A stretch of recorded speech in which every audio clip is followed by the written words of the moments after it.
अल्पसंख्यक कल्याण मंत्री किरण रिजिजू ने जब बिल टेबल किया तो उन्होंने क्या बड़ी बातें कही थी, चलिए वो बड़ी बातें आपको बताते हैं क्योंकि उसमें भी बहुत सारे सवालों का जवाब है। गरीब मुसलमान कह रहे हैं बिल जल्दी पास करें, वो उनकी मांग बता रहे हैं। किरण रिजिजू कह रहे हैं वक्फ बिल को लेकर मुस्लिमों में भ्रम फैलाया गया, गलत नैरेटिव सेट किया गया। वक्फ संशोधन बिल प्रॉपर्टी छीनने का कानून नहीं है। किरण रिजिजू ने यह फिर साफ किया सदन के अंदर, आदिवासी जमीन पर वक्फ प्रॉपर्टी क्रिएट नहीं होगी। ये भी जो एक बज़ फैलाया जा रहा था उस पर भी उन्होंने पूरी बात रखी है। वक्फ ट्रिब्यूनल के फैसले के खिलाफ कोर्ट जा सकेंगे, कोर्ट का रास्ता खुल जाएगा और सिर्फ रिट नहीं दायर करना होगा, आप अपील के खिलाफ जा सकते हैं। अब पूरी अपील कर सकते हैं फैसले के खिलाफ। बिना सबूत के वक्फ किसी संपत्ति पर दावा नहीं कर सकेगा। जो पहले कह दिया जाता था कि हमारी संपत्ति है, दावा किया जाता था और ट्रिब्यूनल आखिरी फैसला भी ले लेता था।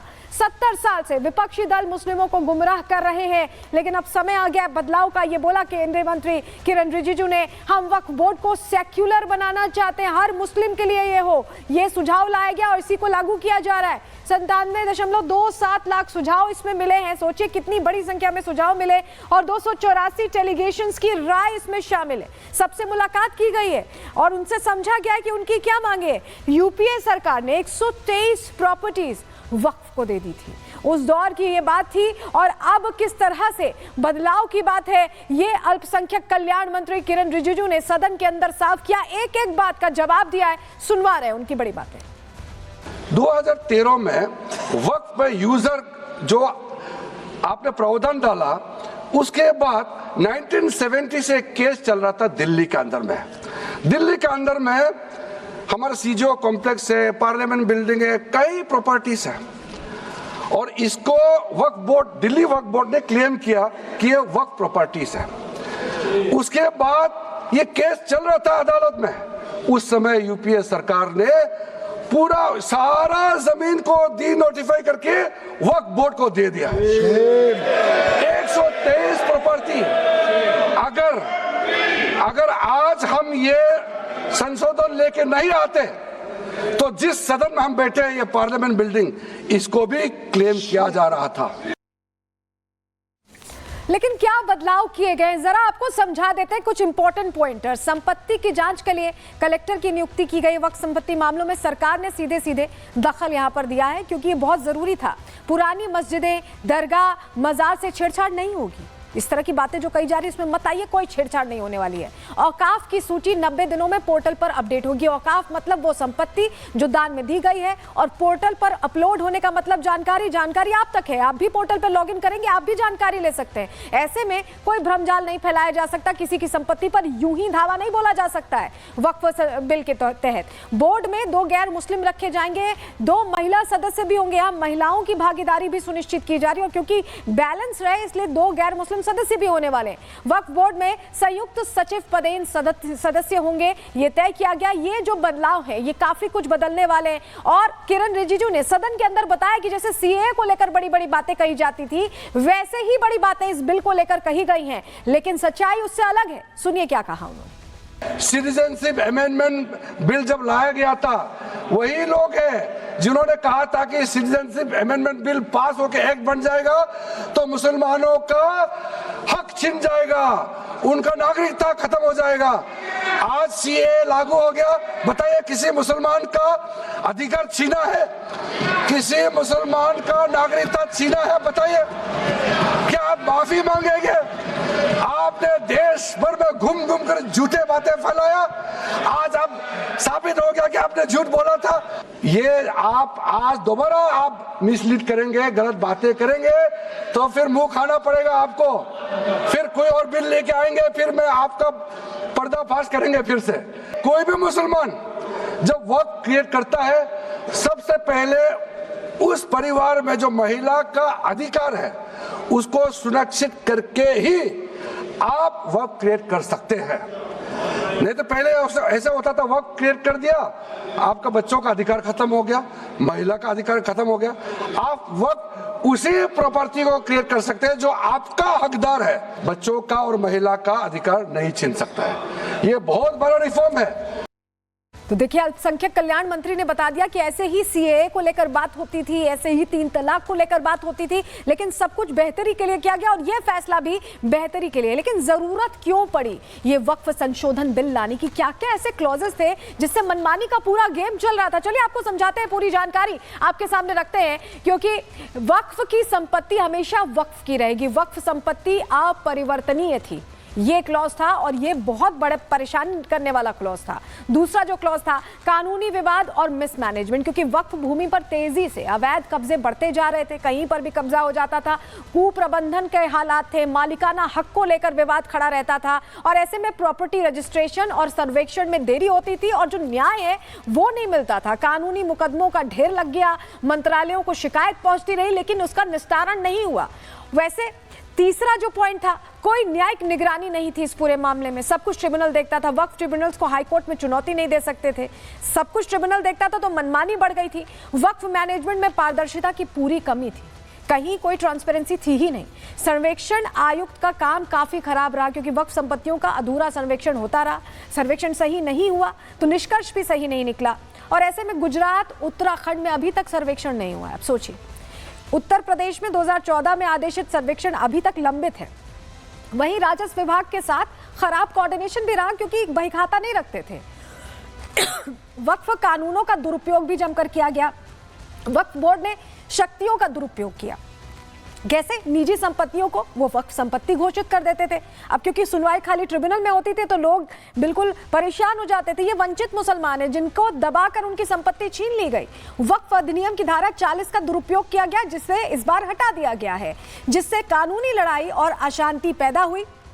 इसके अलावा वक्फ अधिनियम की संवैधानिक वैधता भी अपने आप में प्रश्न है। ये एक बहुत बड़ा क्लॉज था। वक्फ अधिनियम केवल एक धर्म पर लागू होता था, उन्हीं पर लागू होता था और दूसरे धर्म के लिए इसमें कोई कानून था ही नहीं, कोई समान कानून था ही नहीं। दिल्ली हाईकोर्ट में वैधता को लेकर एक पीआईएल भी दाखिल हुई।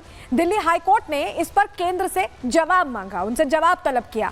तो ये सारे क्लॉजेस थे जो आम लोगों को परेशान कर रहे थे, दूसरे धर्म के भी और खुद मुस्लिम धर्म के भी लोग परेशान हो रहे थे, क्योंकि उनकी आवाज उठाने का कोई यहाँ जरिया नहीं था। सिर्फ कुछ रसूखदार मुसलमान थे जो इसका फायदा उठा रहे थे। लेकिन कांग्रेस इस पर आज भी सदन के अंदर भी राजनीति करती दिखाई दी। तरुण गोगोई ने क्या कुछ कहा है सदन के अंदर, फिर से कैसे भरमाने की कोशिश, बरगलाने की कोशिश की है, सुनिए उन्हें। इनकी जो पूरा जो भाषण था वो हमारे संविधान के इस मौलिक अधिकार पर, हमारे संघीय ढांचे पर एक आक्रमण था। आज माइनॉरिटी कम्युनिटीज के प्रति अपनी संवेदना जता रहे हैं। सर, कुछ हफ्ते पहले देश में विभिन्न जगहों में लोगों ने ईद की शुभकामनाएं एक दूसरे को दी, और क्या आपको पता है कहां कहां इनकी डबल इंजन की सरकार ने लोगों को रास्ते पे ईद का नमाज भी। तो तरुण गोगोई को आपने सुना, उनकी तिलमिलाहट, बौखलाहट दिखाई दे रही, लेकिन कांग्रेस के और भी चेहरे हैं जो बौखलाई दिखाई दिए। इमरान मसूद भी ऐसी ही बात करते दिखाई दिए, लेकिन एनडीए पूरा इंटैक्ट दिखाए सदन के अंदर, और ऐसे में चिराग पासवान ने उन्हें पूरी तरह से अच्छे से जवाब दिया। सुनिए दोनों को। मुसलमान के हित में नहीं है, देश के हित में नहीं है।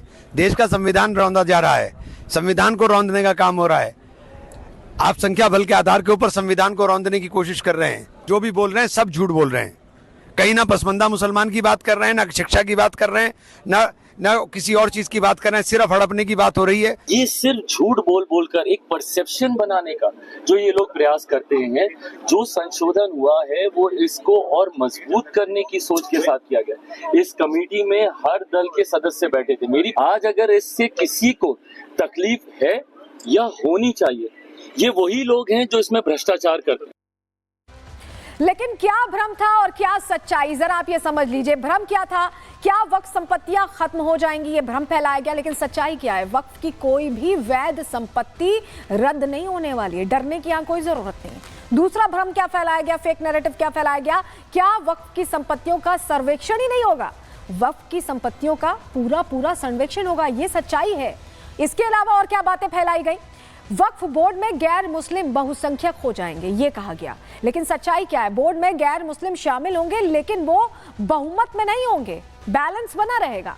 इसके अलावा भ्रम फैलाया गया क्या मुस्लिमों की निजी भूमि अधिग्रहित कर ली जाएगी। ये भी कहा जा रहा है ना कि मजार छिन जाएगी, कब्रिस्तान छिन जाएंगे, दरगाह छिन जाएगी, तमाम बातें कही जा रही हैं नेताओं की तरफ से, लेकिन कोई व्यक्तिगत भूमि अधिग्रहित नहीं की जाएगी। ये सच्चाई जान लीजिए। जो तमाम सवाल आपके मन में है, सभी सवालों का जवाब हम दे रहे हैं। क्या सरकार बिल से वक्फ संपत्तियों पर कब्जा करेगी? ये भी कहा जा रहा है कि हमारी संपत्ति पर कब्जा करने का प्लान है, इसलिए ये बिल लाया जा रहा है, लेकिन सच्चाई क्या है? ये बिल वैध वक्फ संपत्तियों को जब्त करने के लिए नहीं है, ये उनके बेहतर संचालन के लिए है। क्या बिल से गैर मुसलमानों को संपत्ति पर नियंत्रण की अनुमति मिलेगी? ये भी बहुत से लोगों के मन में कि गैर मुस्लिम शामिल किए जा रहे हैं बोर्ड में, तो क्या उन्हें अब नियंत्रण मिल जाएगा, उनको अनुमति मिल जाएगी? नहीं, ऐसा कुछ नहीं हो रहा है। वैध वक्फ संपत्तियों पर मुस्लिम समुदाय का नियंत्रण बना रहेगा, वही तय करेंगे। तो इस बहकावे में मत आइए, इन बातों में मत आइए। क्या मस्जिद, दरगाह और कब्रिस्तान को अब कहीं ना कहीं उसकी जो स्थिति है उसे प्रभावित किया जाएगा? क्योंकि तमाम जो सियासतदान ये बोल रहे हैं सब छीन लिया जाएगा, लेकिन सच्चाई क्या है? बिल वक्फ संपत्तियों के स्वरूप में हस्तक्षेप नहीं करेगा, कोई तब्दीली नहीं आएगी, कुछ नहीं बदलने वाला है, सिर्फ आपको पारदर्शिता मिलने वाली है। क्या बिल का उद्देश्य मुस्लिमों के मजहबी प्रबंधन में हस्तक्षेप है?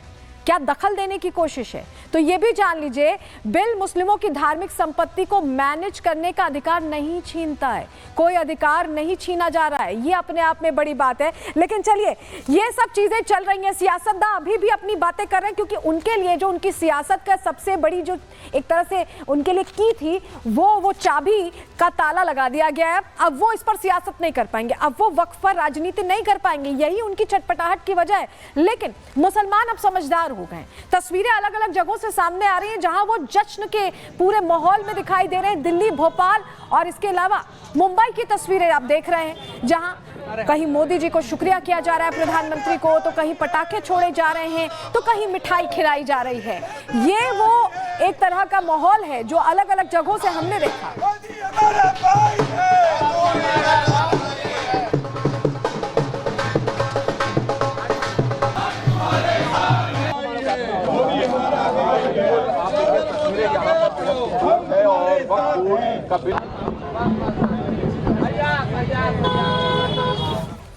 तो ये तीनों तस्वीरें तो आपने देख ली, लेकिन अभी भी मुस्लिम जो है वो दो धड़ों में बटे दिखाई दे रहे हैं। और सिर्फ मुस्लिम धर्मगुरु ही नहीं, जो आम मुस्लिम है सिर्फ वही नहीं, मुस्लिम धर्मगुरु भी उसी राह पर चल रहे हैं। कैसे अलग अलग राय रख रहे हैं, कोई पक्ष में बोल रहा है, कोई विपक्ष में बोल रहा है, दोनों को सुनवा रहे हैं। हमें उम्मीद है कि इंशाअल्लाह पार्लियामेंट से वक्फ संशोधन बिल पास हो जाएगा और पास होने में कोई दिक्कत, कोई परेशानी नहीं होगी। हाँ, अपोजिशन के लोग ज़रूर शोर शराबा मचाएंगे, क्योंकि उनको वोट बैंक की राजनीति करना है, तो वोट बैंक न खिसके इसके लिए वो ज़रूर हंगामा करेंगे। बहरहाल वक्फ संशोधन बिल से मुसलमानों को कोई ख़तरा नहीं है। ये अमेंडमेंट्स हम लोगों को काबिल कबूल नहीं हैं, क्योंकि ज़ाहिर बात है Waqf by the Muslim and for the Muslim है, और उसमें अगर मुसलमानों ही की राय को इनकॉर्पोरेट ना की जाए, ना किया जाए और उनके सजेशंस को ना माना जाए, तो भी जाहिर सी बात है ऐसे अमेंडमेंट्स का बेमानी हो जाते हैं, इसका कोई फ़ायदा बाय एंड लार्ज नज़र नहीं आता है। तो सुना आपने, रशीदी साहब कह रहे हैं इनका फायदा नजर नहीं आता, अभी लागू भी नहीं हुआ, उन्हें फायदा अभी से नजर नहीं आ रहा, क्योंकि अब जो फायदा मिलता था रसूखदार मुसलमानों को वो खत्म होने वाला है और वंचित मुसलमानों को इसका सीधा सीधा फायदा मिलने वाला है। यही वजह है कि दिल्ली से लेकर लखनऊ, मुंबई से लेकर भोपाल, हमने हर जगह मुस्लिम समाज के लोगों से बात की, उनका क्या रिएक्शन है, रिपोर्ट के जरिए पूरी जानकारी आपको दे रहे हैं। दुनिया का सबसे बड़ा और सबसे ज्यादा वक्फ प्रॉपर्टी हिंदुस्तान में है।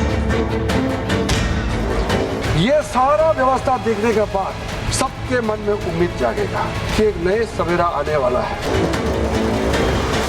वक्फ संशोधन बिल आज लोकसभा में पेश किया गया।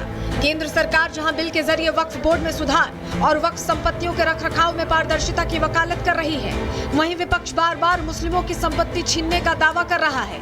लेकिन आज देश के सामने एक नई तस्वीर आई। ये तस्वीर थी मोदी की गारंटी पर भरोसे की, ये तस्वीर थी वक्फ संशोधन से होने वाले सुधार की, ये तस्वीर थी विपक्ष के भ्रमजाल को तोड़ने की।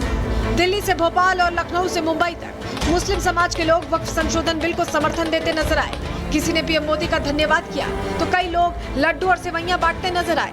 लोकसभा की कार्रवाई शुरू होने से पहले ही मुस्लिम समाज के लोग पीएम मोदी के लिए धन्यवाद पोस्टर लेकर उमड़ पड़े।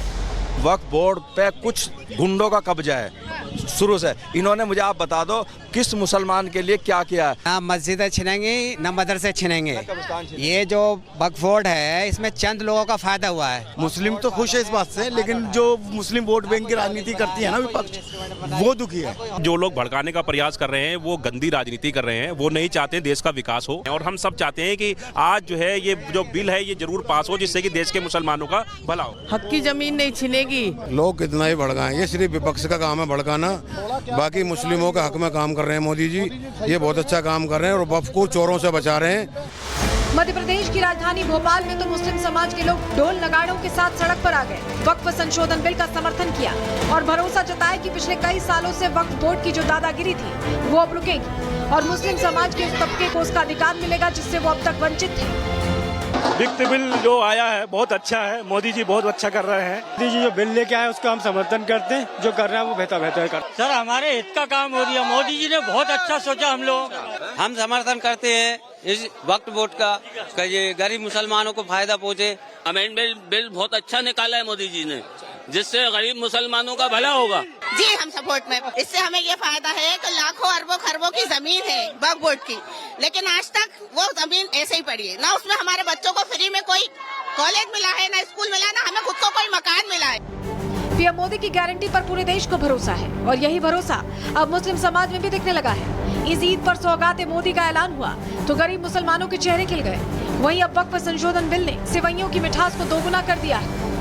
आने वाले दिनों में आम मुसलमानों के लिए विकास की मुख्य धारा खुल जाएगी और आम मुसलमान विकास की मुख्य धारा से जुड़ेगा। वो जिन्होंने वक्फ की प्रॉपर्टी को अपनी जायदाद समझ के रखा था अब तक, अब वो परेशान होंगे। आज 60-70 सालों से मुसलमान बहुत बदहाली की ज़िंदगी जी रहा है, लेकिन 2014 से जब मोदी जी ने इस देश की बागडोर संभाली तब से मुसलमान कहीं ना कहीं सशक्त हुआ है। हम लोग तो जश्न मना रहे हैं, ईद का दूसरा ही माहौल एकदम जमा हुआ है। ये संशोधन बिल आने से पूरा मुसलमान भाई एक हो गया है। आज हमारा जो बिल पास होगा ना, उसी खुशी में हम लोग एक दूसरे को सेवई बांट रहे हैं। जी जश्न हम लोग इस वजह से मना रहे हैं क्योंकि 70 साल हम जिस चीज़ की प्रतीक्षा कर रहे थे, जिस चीज़ का हम इंतज़ार कर रहे थे कि हमारी इमलाक जो थी, हमारी प्रॉपर्टियां जो थी वो गरीबों तक जाए, मिस्कीनों तक जाए, यतीमों तक जाए, मगर ये काम जो 70 साल तक नहीं हो रहा था, आज वो दिन आया है। यकीनन फ़ायदा होगा। ये एक्चुअली औकाफ की जो प्रॉपर्टी है, ये इमलाक जो है वो गरीबों के लिए ही था, गरीबों का हक उन तक नहीं पहुँच रहा था, मगर हमें यकीन है कि आज के बाद से गरीब, मिस्कीन और यतीमों को उनका हक पहुँचेगा। वक्फ संशोधन बिल का स्वागत मुस्लिम समाज ही नहीं, हिंदू राष्ट्र की मांग करने वाले संत भी कर रहे हैं और इस बिल को बड़े बदलाव के रूप में देख रहे हैं। देश हित में जो भी हो, देश में दंगा ना हो, देश में गंगा हो, देश में शांति हो, देश में सौहार्द बना रहे, देश में हिंदुओं के अधिकारों का हनन ना हो, सनातनियों की विचारधारा का हनन ना हो एवं उनके हृदय पर ठेस ना पहुंचे, ऐसे कार्य होना चाहिए। फिलहाल वक्फ संशोधन बिल पर लोकसभा में चर्चा जारी है। केंद्र सरकार आज ही लोकसभा में इस बिल को पास कराना चाहती है। अब देखना ये होगा कि लोकसभा से राज्यसभा में जब ये बिल पहुंचेगा तो विपक्ष क्या रणनीति अपनाता है। Bureau report, Republic Bharat. आपको याद होगा जब ईद थी तो all India Muslim personal law board ने यह कहा था कि सभी काली पट्टी बांधकर ईद की नमाज अदा करें, और आज जब बिल पेश होने की बात हुई, बिल टेबल हुआ, उससे दौरान all India Muslim personal law board ने कहा कि हम देश विरोधी अभियान चलाएंगे। रिपोर्ट उसी से जुड़ी दिखा रहे हैं कैसे फिर से वही फेक नैरेटिव फैलाने की कोशिश की है।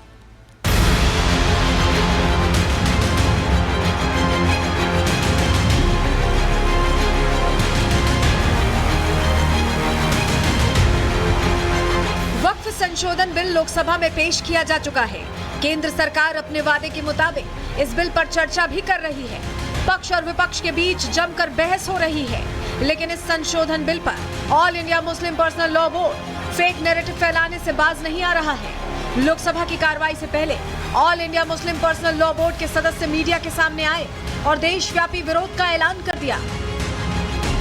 एक कम्युनिटी से उसकी इबादतगाहें, मस्जिदें, ईदगाहें, कब्रिस्तान, वक्फ के और इदारे ये छीनने की कोशिश है और हम इसको बर्दाश्त नहीं करेंगे।